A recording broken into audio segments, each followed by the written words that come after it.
Today I want to dive into life and work and many different areas that you speak about in your incredible book, Principles. And the first thing I want to dive into is these stages of life you speak about. Because when you said that to me on the phone the other day, they really resonated. Why don't you guide the audience through those different stages and phases and how you see them changing our life?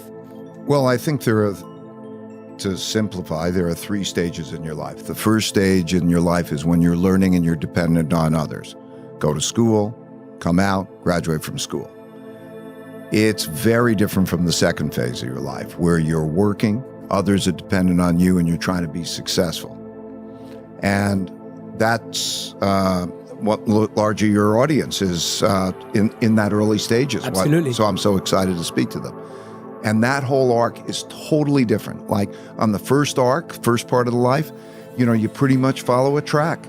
What schools, parents taking care of you, whatever it is, and then what decisions do you make? You hardly make any decisions. You make, okay, what college do you go to? If you go to college, then you go to the college, and what major do you have? And then you come out to this world, the second stage, in which really the whole thing is wide open to you, particularly if you don't stay on a track. And you realize that there's no instruction manual and you can go anywhere and you could do anything. And then it's a very different phase. It's a more difficult phase. And that second phase then has an arc to it. And then somewhere in the vicinity of your last phase, that's the phase where you're free to live and free to die.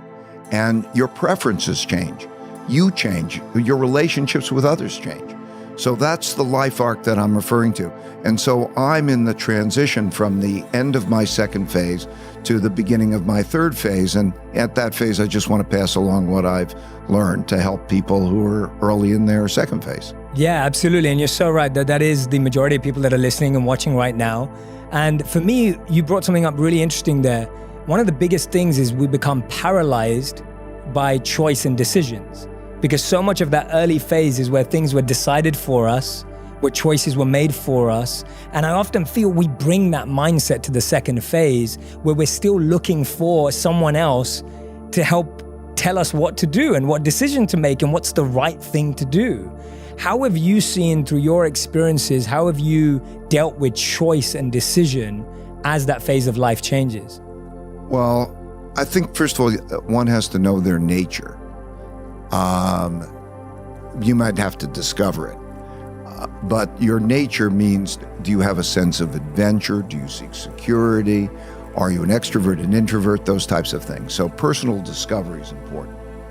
I think that who you're with and where you are is more important than what you do. Because in the early phase of that second phase, it's total discovery. So it's experimentation. You went to India for 3 years, right? Yes. But if you have that sense of adventure, to let go, you can discover. That's your opportunity. But discover yourself as well as to discover what the choices are like. And then as you move later into that, you'll feel the pulls. And to feel never trapped. We were talking just before we began that so many people say, I can't be that way because my job won't allow it, which is a silly concept. Because you have the freedom of those choices, even when you have constraining situations. So I think that's the life arc. Enjoy this wide open choice. You can be anywhere in the world. You can do almost anything. Let go, experiment, and then move on. Absolutely. And did you feel that same freedom when you started as well? Or do you feel it's changed now? Do you think there's more access? In my case, when I was 12, I got hooked on trading markets. So I loved that game. So I discovered it early. And then I wanted to, but I had this sense of adventure. I discovered when I went to work at a company that working at a company was not my thing. I got fired. I punched my boss. And I really then learned the freedom. I didn't have any idea that I was setting up a company. I just sort of said, I can do these things. Probably like you discovered, okay, I could do those things. And then one thing leads to another, and then, you build. And I always like the variety. So my nature is macro. So I like going all over the world, all different cultures, understanding how the world works. And so I found something that clicked through that experimentation. Yeah, and but then there's ups and downs, right? Lots of ups and downs. So we need to talk about failure. How great failure is. Yeah, let's do that, because I think when I'm hearing you say that, it's so refreshing. Because when I hear you saying, yeah, I had to figure it out and I was experimenting and testing and I didn't even know what I was building, I love hearing that, because that's what my experience so far has been too, as opposed to like a very rigid, strategic, not that there isn't strategy, of course there is, but something very rigid and planned. There is a lot of experimentation in that growth where failure is natural. Yeah. My son in 2014 gave me a book, Joseph Campbell, and it was called Hero of a Thousand Faces, and it refers to the hero's journey. And this is like at the end of my experience, and I found that that's very, very true. And so there's this cycle. So a certain type of personality wants a taste for adventure. You go out and have the adventure. And then there are the ups and downs, and then you crash. You will have a failure. If you're adventurous and you're pushing the limits, you will have a failure. And that failure can be a transformative experience. I have an expression that pain plus reflection equals progress. So they call it the abyss. And change, the learning of humility, to maintain your aggressiveness, your audacity, and to simultaneously learn humility. And that happened to me. I was, you described it. I graduated from school. 2 years, I worked on Wall Street for 2 years. I got fired from my job, and 2 years later, I'm running my little company. Something like 7-8 years after that, I made terrible mistakes in the markets. I crashed, and I lost everything. And I was so broke that I had to borrow $4,000 from my dad to help pay for my family expenses. And it was publicly, because I was on Wall Street Week and I made all those mistakes. And that was one of the most painful. Pain can be great because it changed my whole perspective to decision making. As I'm saying, it gave me the humility I needed to operate with my audacity. In other words, to simultaneously be bold and aggressive, and also to know that I could be careful.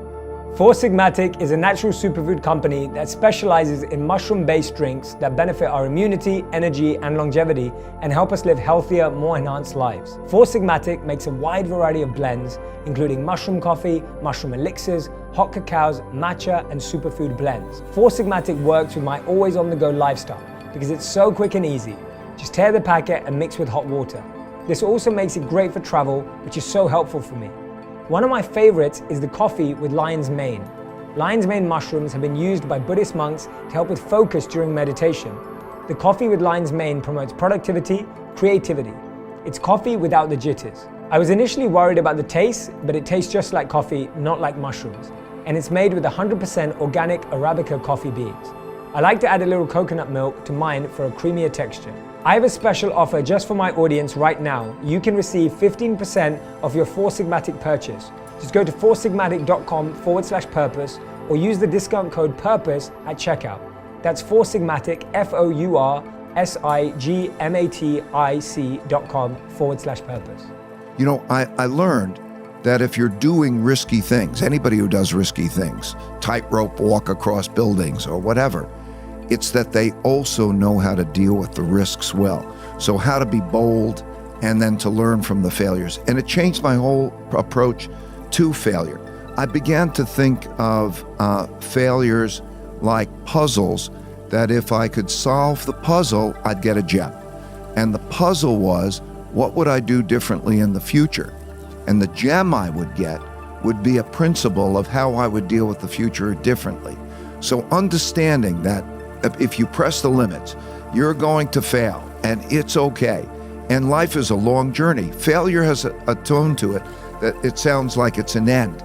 No, it's part of that process. of learning and then making that great advance. But the humility combined with the audacity was helpful, because then I would go to try to find the smartest people I could find who disagreed with me. That independent thinking. And I would also know how to deal with my risks better. So I kept my upside without losing my downside. So that's failure and pain. If you look at the second order effects, if you make the most of them, they're the most valuable. Absolutely. And I love that balance that you've just spoke about, or that bringing of the two together of humility and audacity. I've never heard it like that before. And I really value that, because I can see why humility is so powerful, but not that humility stops you from having that boldness and that courage. And almost like, how have you maintained that? Because I'm guessing that being at rock bottom, like having to borrow $4,000, can be very painful. And then when you're experimenting again and going on your next adventure, you've got to be okay with the fact that that could happen again? Or was that humility holding that back, having that happen again? I think the tightrope walker crossing the building is the example, right? Yes. You fall and you fall hard. Now, some people won't get on the tightrope again. Yeah. Some people will get on the tightrope again. Yes. And then they think, how do I do that? So how do I be bold and aggressive? And I pull it off. And it's the same way, right? You start to think, well, maybe I do this or that differently, and I practice more. It's that combination of the caution and practice that allows you to take it to the limits that you never would have been able to take it to before, right? I learned that. Once I learned that, everything changed. Wow. Because I also would know how to take the hits. In other words, I don't mind getting banged, but I don't want to get knocked out of the game. Yes. So the willingness to get banged but not knocked out of the game is a big part of that. Absolutely. Yeah, like a good fighter, right? Like you just giving that analogy for me, it's like sometimes a boxer or a fighter needs to know which punches to take in order to be able to drop a bigger punch. That's part of the game. And that's what you were saying about solving a puzzle. I love that analogy, because I think if we see everything as puzzles, that there's a way of figuring it out, right? You know there's an answer to a puzzle. Yes, I think the key is to think of reality as you're given. Reality is reality. And think of it as working like a machine. There are cause-effect relationships that make the realities around you. Okay, now, if you go above yourself and you look at that, how does that machine work? And then, how do I interact with that machine to get what I want? And you do that with an equanimity. Meditation also helped me a lot. Yes. I learned to meditate many years ago.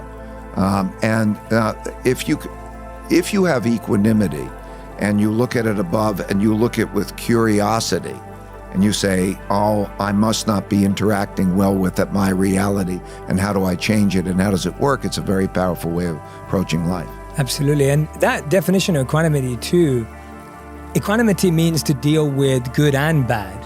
Yeah. And so I'd love to know, how have you celebrated and embraced successes in your life too? We just spoke about failure. I'm intrigued to know how someone like yourself deals with success. Well, I think my thinking about success has evolved over a period of time. I thought about success. I today think about success differently. It's like the way I thought about it originally when you have this failure. I thought that it's like there's a jungle out there. I want to have the greatest life possible, but in order to be successful, I have to cross this dangerous jungle. Now, I could stay on the one side of the jungle and have a boring, safe life, but unless I deal with the risks and return go together, and it's like going into this jungle. So what would I choose? Would I choose to go into the jungle and cross the jungle and have the greatest life possible, but I might get bad things might happen? And then I started to think, when I went into that jungle, of course I had to cross the jungle, but I started to realize how to cross the jungle, most importantly, with people who could see things differently than I could on the mission with me. And so, and we would protect each other in that jungle. And that's what it was like. So life is a lot like that. Who are you in the jungle with? And they might see things differently from you. and then you protect each other and you go through. And the thing that I discovered was that as I had these successes and failures, and much more successes than failures, I began to realize that I didn't care as much about the success as I cared about the journey. Okay, in other words, I didn't want to get out of the jungle. I didn't want to get to the other side, because it might be like, I don't know, climbing mountains or doing whatever you realize. There's a new peak and there's a new level of success, and it won't keep you happy. Okay, you don't sit there. You want to go on. Yes, and it is the ups and downs of that journey and the striving into becoming better that becomes the new definition of success.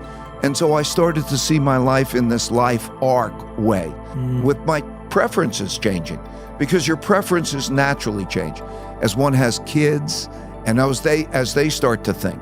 I mean, everybody that you're dealing with is going through a life arc. If you think about who are the people you love, what is your relationship with your parents? What are your relationship? Do you have children? They will have a life arc. And as you go through that life arc and you see those things changing, then you start to realize that operating consistent with that life arc is, and on that journey to evolve well, is what success is. It's not the money. It's like money loses its marginal utility very quickly, right?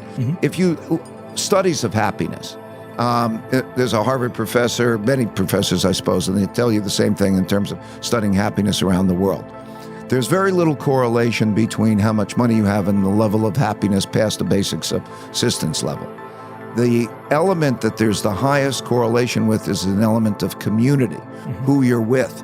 So it's this meaningful work. Are you on a mission? And meaningful relationships through a life arc that evolves. So that's my definition of success is more like evolving well and contributing to evolution. Yeah, absolutely. And I couldn't agree more. And those stand so true from my monk training too. So hearing them from you in a different context is so encouraging to hear. And for anyone who's watching or listening right now, please make sure that as Ray is speaking, you're visualizing his beautiful analogies. Because as I'm sitting here listening to you, I'm visualizing being in the forest. I'm visualizing being around people. I'm looking at the people in my life and seeing them as different aspects. And Ray paints such a beautiful picture as he speaks. So if you're listening right now, anytime he shares an analogy or a story, put yourself in that place, because it's going to help you go there deeper. And I think you do a brilliant job of that, Ray. And some of your videos I saw as well, the animations really bring that to life.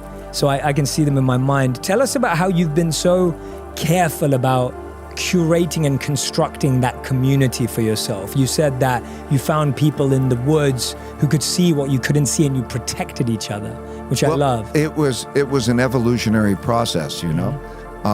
So you're on a mission. You're on a mission. Yes. And you have people who are on the mission with you. Yes. And then you start to, I started to find, what do I want in those people, and what should the relationship be? And I first just picked people I liked. And I didn't realize how we see things differently, how we process things so differently. Our minds work so differently. And so when you start to see, let's say, there's a big picture thinker, there's a detail thinker. And we all become frustrated with the other person because they, like, the big picture says, why are you so hung up with those details? Let's go to the big picture. And the detail thinker thinks, you've got your head in the clouds. Yeah. You've got to come down to the nuts and bolts. And they're both right. And they start to realize that you need each other. You start to need the different ways of thinking. So I would convey that many people see things very differently. And how do you deal with those differences in seeing? They're disagreements. How do you deal with disagreements? My approach, and I learned, is whenever you're in a disagreement and you don't know how to deal with it well because it's not going well, pause and then step above the disagreement together and then say, what are the protocols for us to disagree well? How should we do this thing? Always go to the higher level and think, how should you do that thing? And so you get protocols. I've developed these protocols. Like a protocol would be, like if we're not being able to communicate well together, a standard protocol is let's mutually agree on someone who will help moderate this conversation, and then we'll work things through. Or talking. How do I repeat what you're saying so that I'm conveying that I understand? And you start to develop those types of protocols and start to develop the appreciations of people seeing things differently. You discover also differences in values, differences in the most core principles of how people should be with each other. In my case, it was so essential that we're going to be completely, radically truthful and radically transparent with each other, right? And that was my discovery. And it's difficult, but I've also learned that many cases, the difficult things are only the first order consequences, they're difficult. The second order consequences is they're rewarding. And so by being able to have that radical truthfulness and that transparency to demonstrate that there's no spin was a discovery. So there's an evolutionary arc. I would say, in my culture, in my building an organization, a community that was beneficial, I'll describe it in one sentence. Yes, please. Long sentence. It's an idea meritocracy. In other words, it's a place where the best ideas win out regardless of hierarchy. So an idea meritocracy, in which the goals are meaningful work and meaningful relationships. Meaningful work to be on a mission together, and meaningful relationships is an equal importance of that. And that produces this tough love. So I'll repeat it. I'm saying it too many words.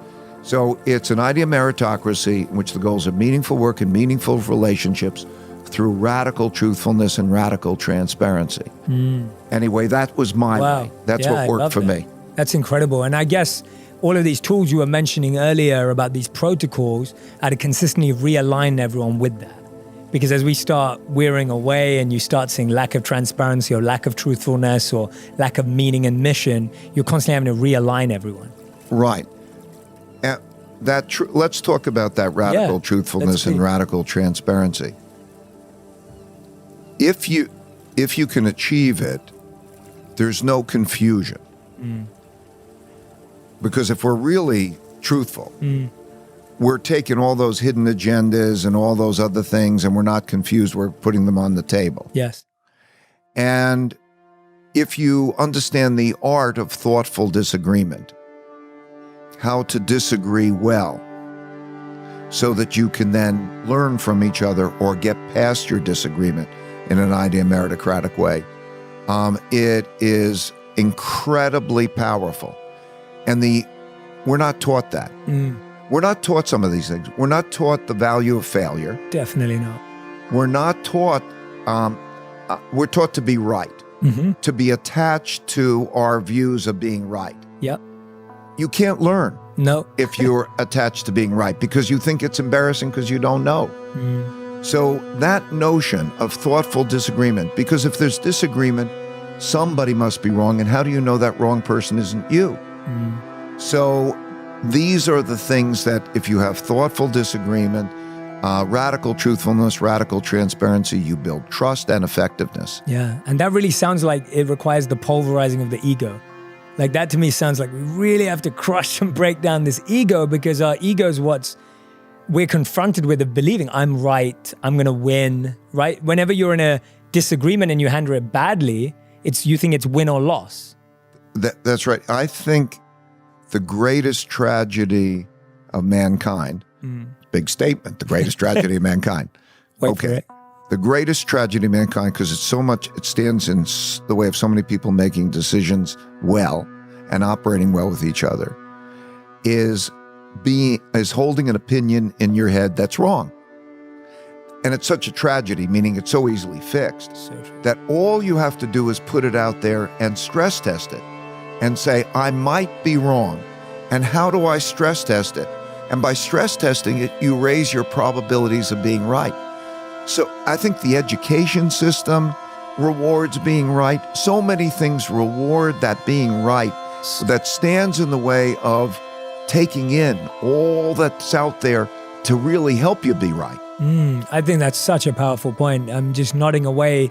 If you're only listening, then I'm nodding away, because when you say that, I think that's so true, that all of our conditioned patterns are about being right.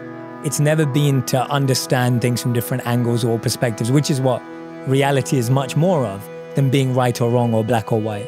And so much of our patterns in our mind are always win or loss, right or wrong, one or two. There's rarely this cohesive synergy that you're speaking about. That actually takes a lot more work to get to. The great, whatever success I've had in life has had much more to do with my knowing how to deal with my not knowing than anything that I know. Because what I don't know is vastly greater. Think about all the experts that you can turn to and all the perspectives that you can get and how much you can learn by what's being out there. And that maximizes, and it's a kick. Yeah, absolutely. Absolutely. One of the things, the other thing which we've already dived into today, you called your book Principles.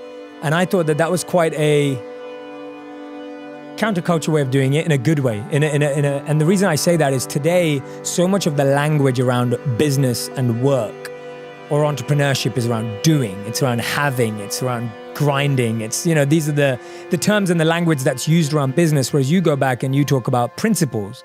And on the phone when we were speaking, you were talking about this differentiation between doing and then living a principled life. Just explain that to us and why you believe we have to start with principles. I'm going to start by explaining how I learned it. Yes, please. And what principled thinking is and how it's different from other types of normal thinking, what most people do, right? Yeah. And there's also a suggestion I'd like to pass along to those who are listening.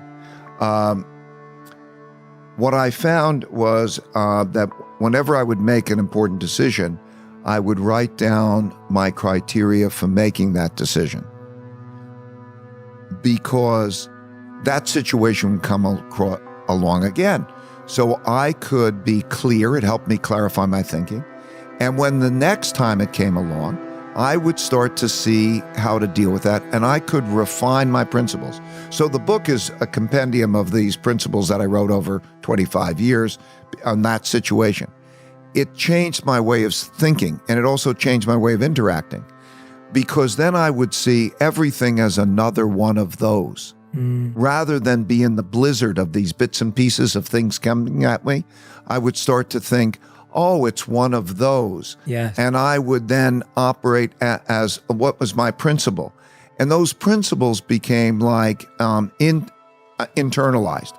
So think of it almost like a batter batting against a pitcher who sometimes throws curveballs, sometimes throws fastballs, sometimes throws sliders.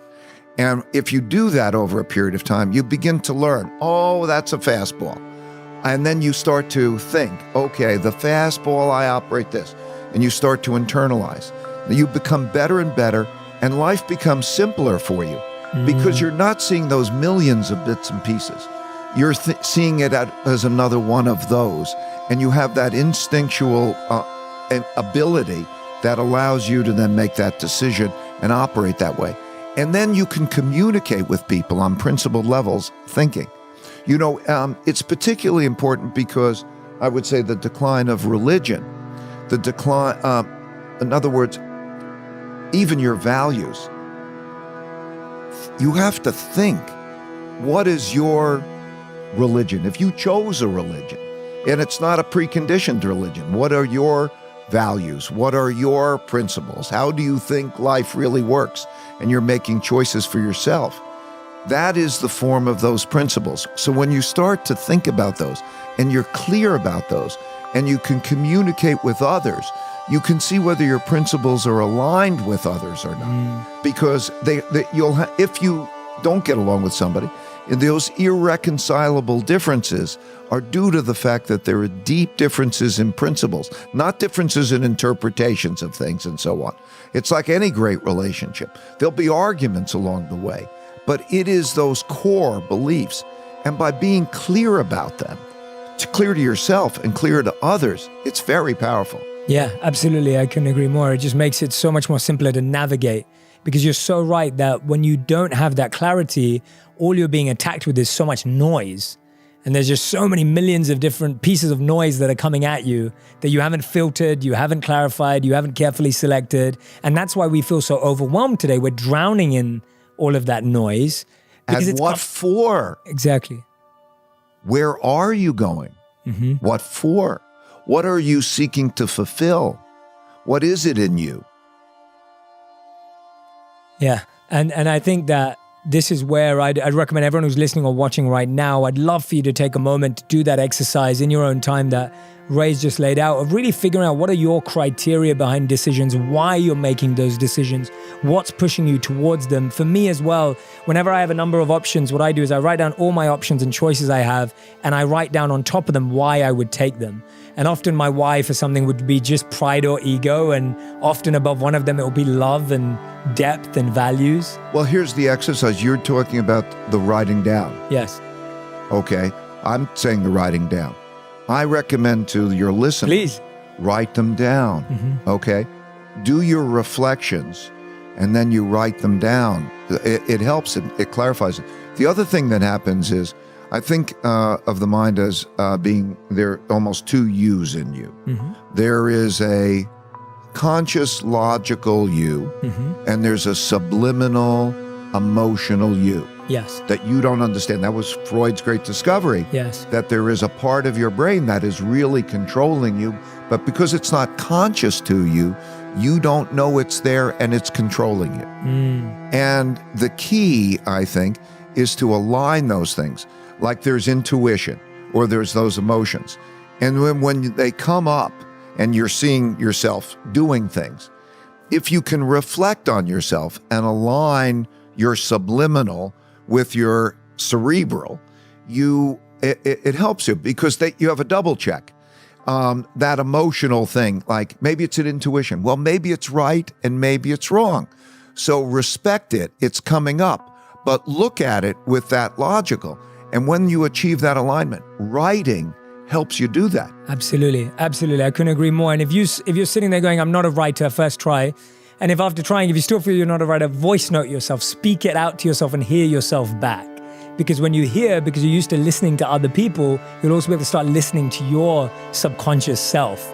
And that's going to help you really try and bring that alignment and clarity together. And then you'll start to see that there's a limited number, maybe a few hundred, maybe a couple hundred circumstances or whatever. You're going to start to see everything happens over and over again. You're going to understand yourself better. It's very wonderful. Absolutely. I love that. In one of these principles, you talk about this scale of savoring the experience, savoring life, and then making an impact. And I wanted to know how you reconcile the two and how you've seen them grow together. I think the big choice in life, and a lot of big choices in life, but is accomplishment versus savoring life. Okay? So, savoring life is smell the roses and what a beautiful day, or that moment, make sure you time with the people that you love and all of that. And then there's the other, which is accomplishment and impact, right? So there is those kinds of choices. You have to discover yourself well. Where are you and how do you deal with those types of things? I think the most effective is where they align. Right. Okay. That's I think the key. Right. Like to make your work, your passion one and the same, right? That kind of thing. Yes. So that's I think that's the best. Yeah. Okay. Your accomplishment, if you're passionate, and then you can maybe have those things align. But that's the choice in life, right? And you could see that in different cultures. Yes. Yeah. And today we see with all of the generations that we're in and seeing in work right now, there's a desire to have it all. There's a desire to have great pay, a great job that's meaningful, and have lots of time off to go on holiday, and be able to, go out on a Friday night and have a good time. And I feel like this desire to have everything is quite a challenge, because then you're striving to have all of these different paths. Go on. That's what the second phase of the life is like. First phase of the life is, you learn, and really it's generally a lot of fun. Mm-hmm. And also, by the way, you think you can conquer the universe. And then you come to this other phase where it's all open and so on. And what you find out is there are too many things to do. Mm-hmm. You don't have enough time. Okay, you don't have enough time for each one of those things. And so the question is, how do you deal with that? Mm-hmm. Well, there are two ways you can deal with it. You can, of course, prioritize, and you need to do that. But the real way, most importantly, is to know how to get the most out of an hour. In other words, you can put more life into life if you know how to get leverage and if you know how to be as effective. Because if you get more out of each hour, mm-hmm. wow, then it's like more life within those constrained number of hours. Absolutely, absolutely. I've always described that for me as time management versus energy management. And for me, if I can bring all my energy into 1 hour, that's more powerful than me having 10 hours right. of half the energy. And but in addition, mm-hmm. there are techniques. Right. Right? Love to hear some. Well, like for example, I learned leverage through other people. Mm-hmm. Once you learn leverage, in my particular case, of course, I built up to this. I have about 30 direct reports. And what it means is, now this is after years sure. of doing, I had nothing, by the way.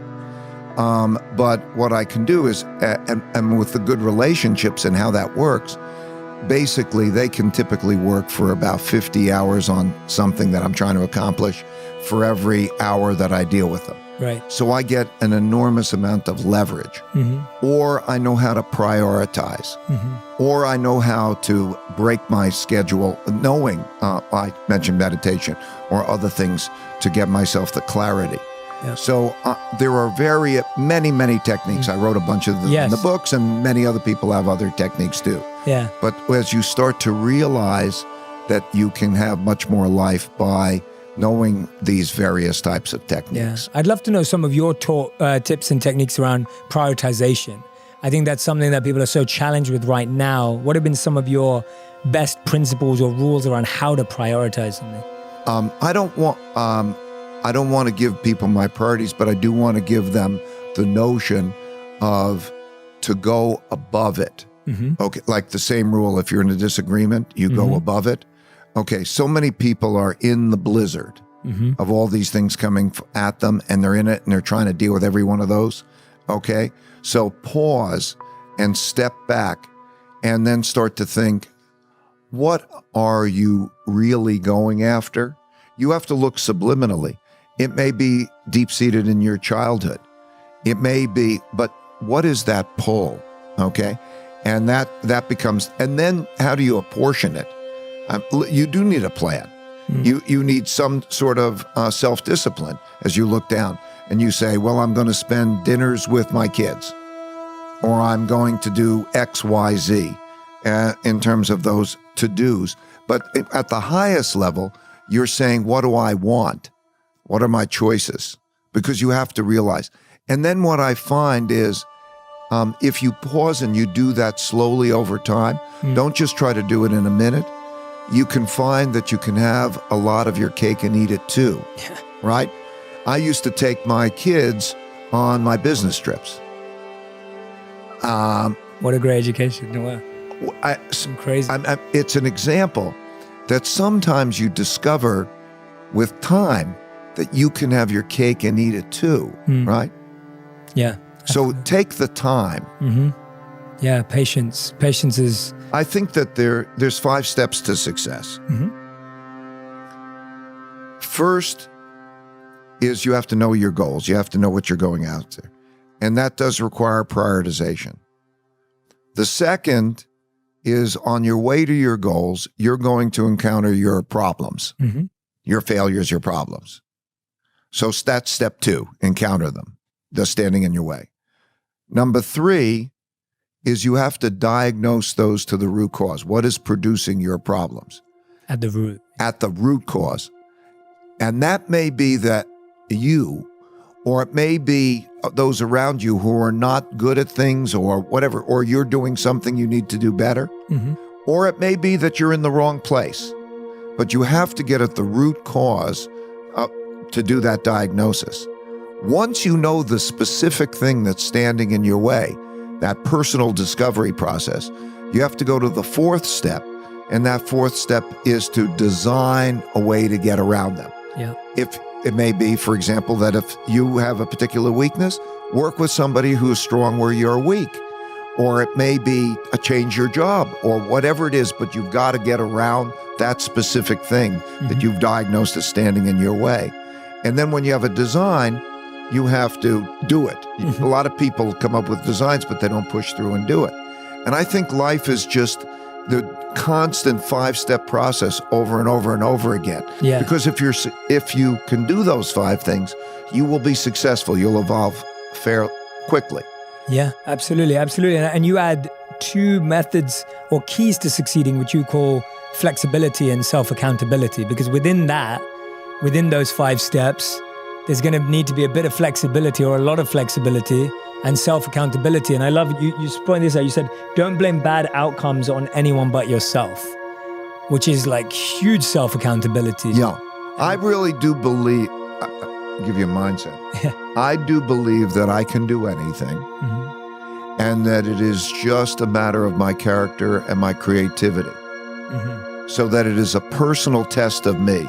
It may be difficult, and I have to be creative enough, and maybe with the help of others. And that is largely true.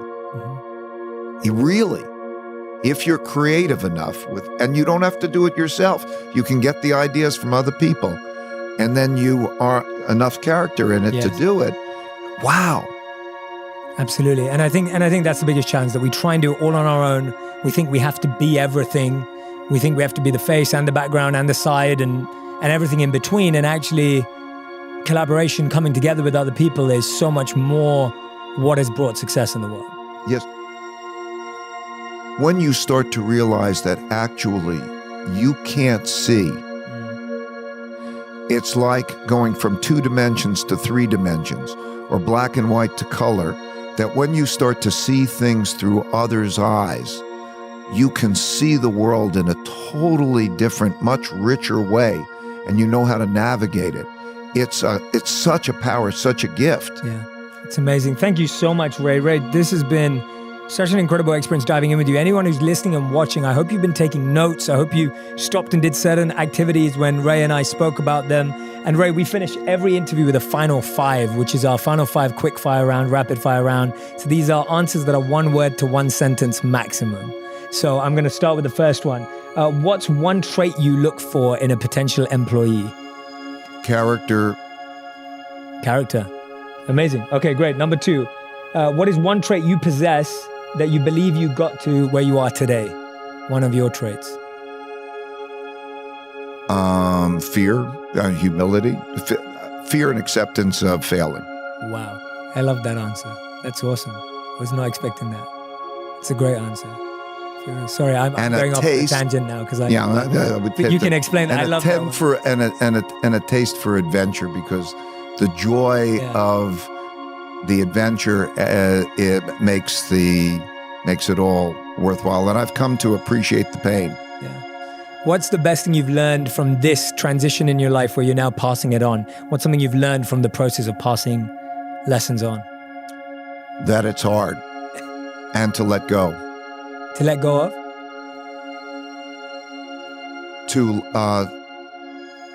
To let go of caring while caring. Right, yes. That's such an important point. Absolutely, yeah. As a teacher, as a guide, as a coach, you can only facilitate growth, but you can't force it. Just let it, Yeah. Got to give everyone the opportunity to let it out. Okay, number 4. What's one thing in stage 3 you're looking forward to the most, to the stage of life that you're in right now? Well, as Joseph Campbell said, to be free to live and free to die. I think that you're in an arc in which you gain freedom. total freedom, no obligation. The greatest joy now is no obligation. Yeah. I'm free. Yeah. Amazing. And to watch others be successful without me. That is the greatest joy, to watch others to be successful without me. I'm free and they are successful without me. Wow. Amazing. Well, you wrote this book over a number of principles, and the fifth and final question is, what's a principle that you've learned this year, or that you're currently trying to learn or learning or testing this year? Well, this is my transition year. I guess what I've learned, I've been so pleased to have the interactions with people who are learning. I don't know if it's a principle. It's not a principle, but it's an experience that the interactions that I'm having on social media, the conversations, so many nice people, and the exchanges have just been so beautiful. I think that was my main discovery as I'm also going through my evolutionary process that I described.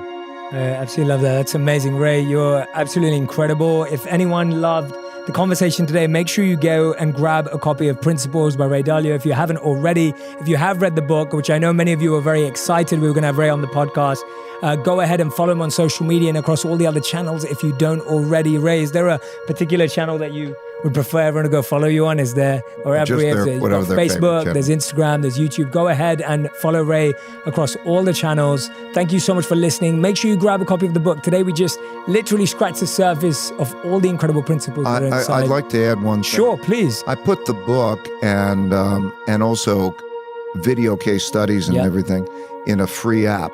Mm-hmm. So you don't have to buy a book. You can get the book. It's on the iOS Apple store. It's a free download, and it has videos. Oh, I didn't know that. That's cool. Free. Yeah. Oh, that's awesome. So the book is great if you like books, but you also have this other video, which is a live. You might like that. That's awesome. And there's so many great episodes that I've been watching on Ray's social channels as well that really break down and visualize these principles for you to check out. Thank you so much for being a subscriber to On Purpose. Rate and review this podcast. And most importantly, share what you learned. There were so many great insights from Ray today, so many great moments of wisdom and principles. Extract them, share them on Twitter, or on Instagram, on YouTube, on Facebook, and I'll share my favorite ones as well. Make sure you tag Ray and I in those messages, and we can't wait to see you again next week. Thank you so much. Thanks, Ray. Thank you. Thank you so much. So grateful. Yeah. Thank you. I hope that was good for you. Thank you so much.